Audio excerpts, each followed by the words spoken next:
आज्ञा विचय धर्म ध्यान यह शुक्ल ध्यान नहीं है। शुक्ल ध्यान शुद्धोपरोग रूप है, उसमें कुछ करना नहीं है, मात्र आत्मस्थ होना है। किंतु धर्म ध्यान में सिर्फ श्रद्धान ही नहीं, अपने लिए करना भी होता है। अब यदि आप चतुर्थ गुण स्थान में श्रद्धान करके बैठ जाएं और करें कुछ ना, पांचवें छठवें सातवें गुण स्थान में यदि आप अपनी क्रियाओं को नहीं करते हैं तो तुम्हारा आगम पढ़ने का उपयोग क्या हुआ। एक तरफ कुंद कुंदाचार्य कहते हैं आगम चक्कू साहू देवाणम चा होई ओही चक्कू, जो साधु होते हैं उनके चक्षु उनके नेत्र उनके आगम होते हैं। देवाणम चा ओही चक्कू, देवताओं के अवधि ज्ञान ही उनके नेत्र हैं। इंदी भूदाणी सब चक्षुणी, जितने संसारी जीव हैं वे इंद्रिय भूदाणी, वे इंद्रिय अर्थात चक्षु इंद्रिय से देखते हैं। किंतु पुन आगम चक्र दो साहू, साधु के तो आँखें, उनका आगम ही उनके नेत्र हैं, आगम ही उनका प्राण है। इसलिए श्रावक हो या हो वे कोई साधु विद्वान, सभी के लिए श्रद्धान के साथ आगमोक्त क्रिया की भी आवश्यकता है। जहाँ तक क्रिया है वहाँ तक आज्ञा विचय धर्म ध्यान है, ये बात का ध्यान रखिएगा। यूँ ऊपरीतन गुणस्थानों में जहाँ पर आत्मस्थ अवस्था है वहाँ पर धर्म ध्यान तो है, आज्ञा विचय धर्म ध्यान तो है। इसलिए है कि उनका श्रद्धान आगम के अनुरूप हो रहा, और इसीलिए वो सातवें गुणस्थान के ऊपर जो जाते हैं तब उनकी श्रेणी आरोहण की अवस्था बनती है, और वो अवस्था भी अच्छे श्रद्धान के साथ बनती है। सम्यक तो छूट जाए, श्रद्धान छूट जाए तो वो कोई सी भी श्रेणी नहीं चढ़ सकता, ना उपसम श्रेणी चढ़ सकता और ना ही छपक श्रेणी चढ़ सकता है। श्रद्धान तो वहाँ भी है, यहाँ पर आज्ञा सम्यक तो है। आगे चल कर के 10 प्रकार के सम्यक्तों में बढ़ते बढ़ते हुए सम्यक्त अवगाढ़ और परमावगाढ़ सम्यक्त में परिवर्तित हो जाता है।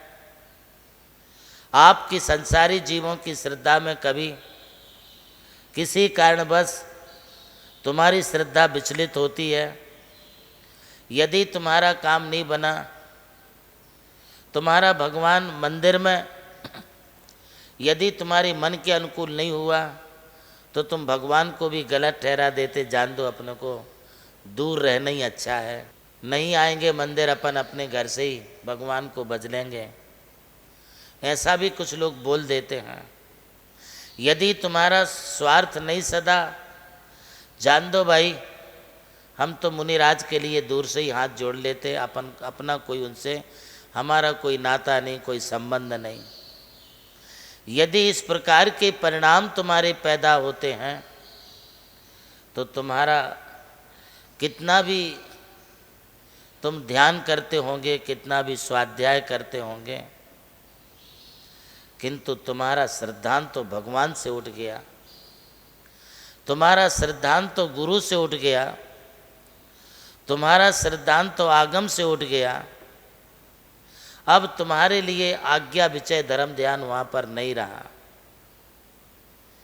मैं कई दिनों से इस सम्यक्त और इस ध्यान के बारे में यह देशना दे रहा हूँ, और बार बार मैं यह कहता हूँ, आप एक बहुत छोटी सी क्रिया करते हैं, कोई बहुत बड़ी क्रिया नहीं है। आप रोज़ अभिषेक करते हैं, रोज़ आप पूजा करते हैं, ये आपकी बहुत बड़ी क्रिया नहीं है, किंतु ये क्रिया आपके सम्यक्त में कारण बन सकती है, बशर्ते यदि आप अपनी क्रिया को आगम के अनुकूल करते हैं। तो यह संदर्भ नहीं है, किंतु फिर भी मैं कह रहा हूँ कि जब हम बोलते हैं कि उदक चंदन तंदुल पुष्प कई चरु सुदीप सुदूप फलार्घ्य कई धवल मंगल गान रवा कुलई जिन गृहे जिन नाथ महम यजे। यह शब्द हम जब उच्चारण करते हैं और उनके लिए बोलते हैं कि हे प्रभु जिन गृह, यहाँ गृह शब्द लगाया गया है, इसका मतलब आप घर मत समझ बैठना।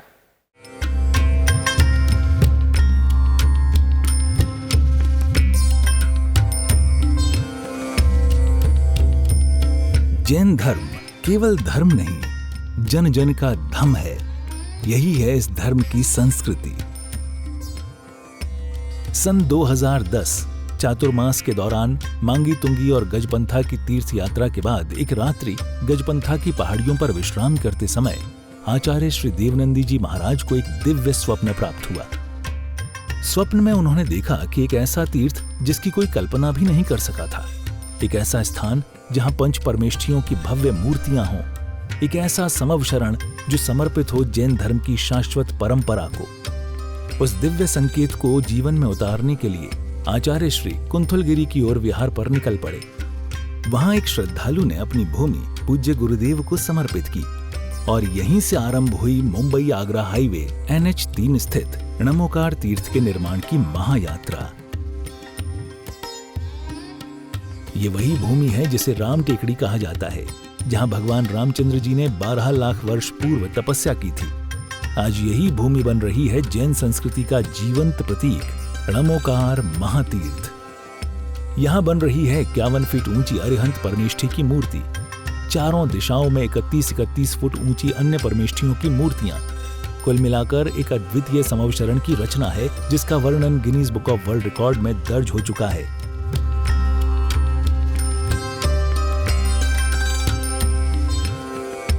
इस भव्य मंदिर जी में स्थापित किए जा रहे हैं 24 तीर्थंकरों के 24 मंदिर, पंचमेरु, नंदीश्वर द्वीप, नवदेवता और 64 रिद्धि मंदिर, सप्तऋषि मंदिर और गोमटेश्वर बाहुबली, संमेद शिखर जी की झलक और क्षेत्रपाल मंदिर।